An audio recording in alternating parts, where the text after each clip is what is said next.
Okay, magandang araw po sa inyo mga boss. Antayin is project mga boss. Before and after na tayo. So, pakita ko lang po yung mga ginawa natin dito. So, dito sa labas yung pintura. Tapos, PVC ceiling. So, ito po yung ginawa natin.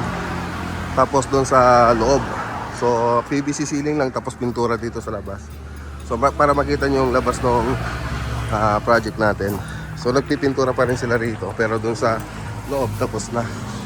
So, yun ang pupunta natin mga boss. Okay. Yun. Tapos, nag-tiles na rin sila Uncle Roland dito. So, ayan yung PVC. Tapos, nagpintura na rin tayo rito. Okay. So, ito rin yung ano natin mga boss, PVC na ginawa natin, ikinabit natin. Okay, so pininturahan na rin po natin dito sa labas. So ano lang po yan, simple gloss white. Okay, punta na po tayo dito sa loob. Siyempre, bago natin ipakita dito sa loob, gusto ko pong unang makita yung makita ninyo yung 3D animation niya, yung before niya, para magkaroon po kayo ng idea. Before tsaka yung 3D animation niya. So, i-play muna natin mga boss.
Okay, so nakita nyo naman dun sa 3D animation natin sa before natin. So wala pang kisamito, wala pang partition. Siyempre wala ring mga bintana.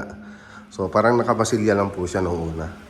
Tapos ang ginawa natin, pumunta tayo rito. Tapos drawing po natin yung area. So lahat ng kanto ng bahay na to, sa loob ng bahay na to, kinuha natin. So naka-computer po yun. Tapos nilagyan... doon na lang po tayo sa bahay nag-design. So, ganun po yung ginawa natin. So, ganun po kasi ako pag gumagawa ng 3D model o 3D animation. Kinuha ko po yung area ng bahay. Pati mga kanto niya, kinukuha natin bawat sukat para actual yung drawing natin. So, pagkatapos nun, ipinopose ko lang madam yung design natin, nagustuhan naman nila. So, nung nagustuhan naman na nila, so, ayun, nagsimula na po tayo. Okay, so yung makikita nyo doon sa 3D animation na ginawa natin, so ang pagkakaiba lang po doon, yung mga kulay ng interior. So, dito kasi nagdagdag sila ng haspe. So, gypsum board lang po yan, tapos sinaspend natin. Siyempre, mga pinto, mga ilaw, siyempre, 3D model lang po yun. Talagang hindi makukuha talaga yung talagang drawing natin. Kung bibili po tayo ng mga... ilaw, hindi gaya dun sa mga 3D model na nilagay natin. Okay, so ang naging project natin dito, ceiling, tapos ceiling paint, interior paint, TV console, tapos partition, tapos ano pa ba, interior paint tapos dun sa labas yung PVC ceiling na pinakita ko kanina. Tapos modular kitchen cabinet. So yan po yung naging project natin dito. Tapos silang karolan naman yung nag-tiles dito sa project natin. Si Foreman ang karolan. Roland, sila po yung nirekomenda natin mag-tiles dito sa project natin. Okay, so umpisan natin dito sa ceiling. So dito sa ceiling, gypsum board lang po yung ginamit natin dito. Tapos naglagay po tayo ng mga ceiling rose, makikita nyo dyan. So meron po tayo nyan, pati nitong cornisa na ginagamit natin. So meron po tayong tindang ganyan. So may pagawaan po tayo dun sa bahay. So kung gusto nyo mag-order, so makikita nyo dyan sa screen si Mac Lagunilla Cornices. So may isis lang po kayo dyan. Okay, so yan po yung napili nilang cornisa. Marami po tayong mga cornisa na design. So pero yung napili nila dito, yung model MLB. Tapos 45 sa taas. Siyempre combination na po siya. Okay. So dito naman sa modular kitchen cabinet, so ang ginamit nating board dito, marine laminated board na matte white. So matte lang po siya, hindi po siya glossy. So tapos naglagay din po tayo ng yan, mga utensil. Tapos ayan, may utensil po tayong ginamit yan. So, tapos drawer. Tapos siyempre yung cooktop, tapos yung lagay ng gasol natin, tapos range hood. Tapos meron din tayo nilagay na ayan, pull-out basket. Okay, dito sa kabila, ganyan lang po. Ganyan lang po yung ginawa natin. Tapos naglagay rin tayo ng condiments. So ayan. So dalawa po yan. So dalawa kasi yung nabili ni Madam, kaya ginawa natin dalawa yung nilagay natin dyan. Tapos dito sa countertop nila, si Crystal Granite na po yung nag-install dito. So lahat ng project natin, siya po yung nare-recommenda natin maglagay. So Black Galaxy na granite. So kung gusto nyo magpalagay ng countertop, kuwari nagpagaw kayo ng modular cabinet o kaya kitchen ninyo, gusto nyo magpalagay ng countertop, i-message nyo na lang po si Crystal Granite. Ipapakita ko po dyan si screen yung Facebook niya. So mura lang siya magbigay. So labor and materials na po siya dito.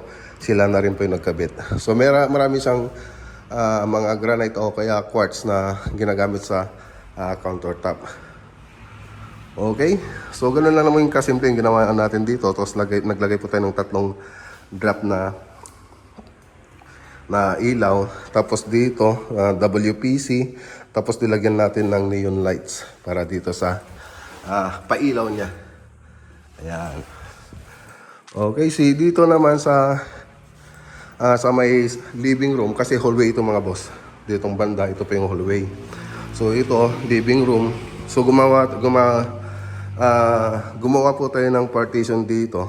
So makikita dyan, gypsum board siya, tapos combination ng tubular na WPC. Tapos naglagay rin po tayo ng 3 watts na ilaw na warm white.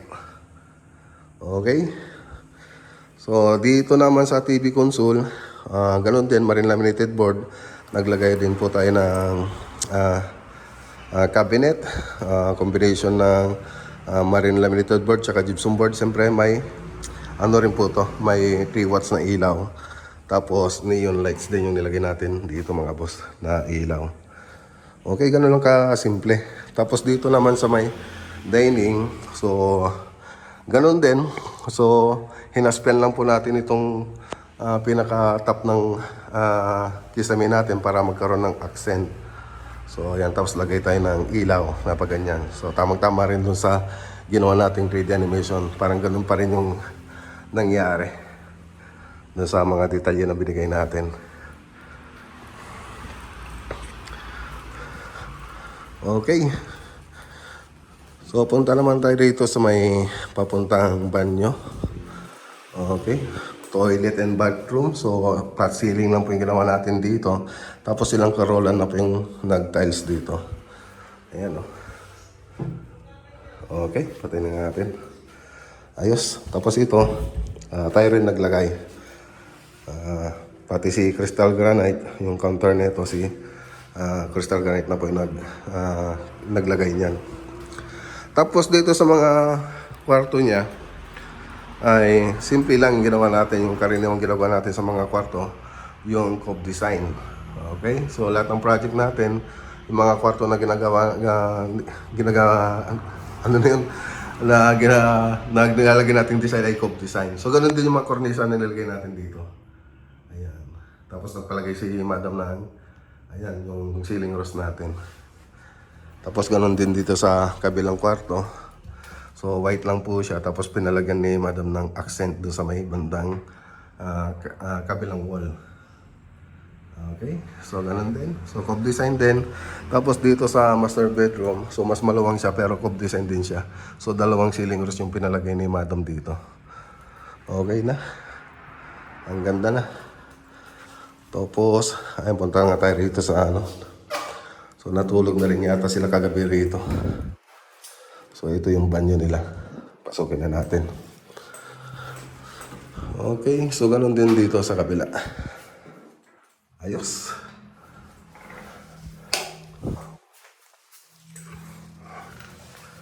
Ang ganda na. So isa ito sa pinaka paborito ko na ginawa natin. So ang cute na bahay. So kahit mababa yung ceiling niya, nagawan natin ng paraan para gumanda. So medyo mababa kasi yung ceiling niya, pero okay pa rin naman. So na ano naman natin yung ano yun, naibagay naman dito sa design natin yung ginawa nating ano ba yun, 3D animation dito sa ceiling nila. So sagad-sagad na po kasi yan mga boss. So dito pala dito sa may living room, so gumawa rin tayo ng kanal. Ayan o. So may mga pin light po yan. Okay. So maliban dyan, yung mga pinto na ito, sila sir na yung nag-order tsaka nagpagawa. So ang ganda ng haspe. Anong kaya to, Bads? Anong kahoy ito? Parang sagat, no? Parang sagat. Parang mulabi. Solid na solid, oh. Ganda ng haspe. Okay. Okay, so yan po yung naging project natin mga boss sa Santanis East Project. So papunta naman po tayo ng Tuboloan yun. So ayan, yung mga picture po na ito ay ilalagay ko na lang po dun sa last part ng video natin. Siyempre, maraming salamat kay Sir Andy, kay Sir Andy tsaka kay Ma'am Jillian Milet sa tiwala at kami po yung napili ang gumawa dito sa bahay nila. Siyempre, kung wala po tayong project, wala po tayong may papakitang maganda. Ayan, magandang project mga boss. So maraming salamat kay Sir Andy Milet tsaka kay Ma'am Jillian Milet sa tiwala at kami po yung napili nila na gumawa dito sa bahay nila. Ayan, maraming salamat po at God bless po sa inyo. Okay, so hanggang dito muna yung vlog for today po natin mga boss. Magandang araw po sa inyong lahat at God bless.